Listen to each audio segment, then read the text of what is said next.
కథ ఏంటంటే చాలా తమాషా కథ. అది అప్పుడు నవ్వుకున్నాను. ఇప్పుడు ఆ కథ మొత్తం నాకు సమాజంలో కనిపిస్తుంది. ఒక అడవిలో 5గురు వెడుతున్నారు. ఒకడు పుట్టు గుడ్డివాడు, పాపం పుట్టుకుతో పాపం అతను మనం ఏం చేయలేం, భగవంతుడు ఒక్కొక్కసారి అలా చేస్తాడు. ఒక అతనికి బ్రహ్మచముడు, అసలు వినపడదు. ఒక అతనికి 2 కాళ్ళు లేవు. ఈ కాళ్ళు లేని అతను ఈ గుడ్డి అతని మీద ఎక్కాడు. ఇతను దారి చూపిస్తుంటే అతను వెడుతున్నాడు. ఇంకోవాడికి ఈ భుజాల వరకు చేతులు లేవు. ఈ 4. 5వ వాడికి ఒక పాత గోచి తప్ప ఏం లేవు, గర్భదరిద్రుడు. వీళ్ళు 5గురు వెడుతున్నారు.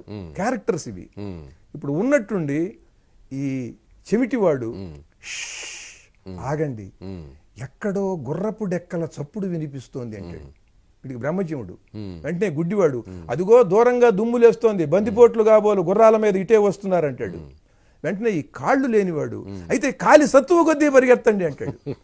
చేతులు లేనివాడు, ఛీ పారిపోవటం పిరికి వాళ్ళ లక్షణం, వచ్చిన వాడిని వచ్చినట్టు గుద్ది చంపేద్దాం అంటాడు.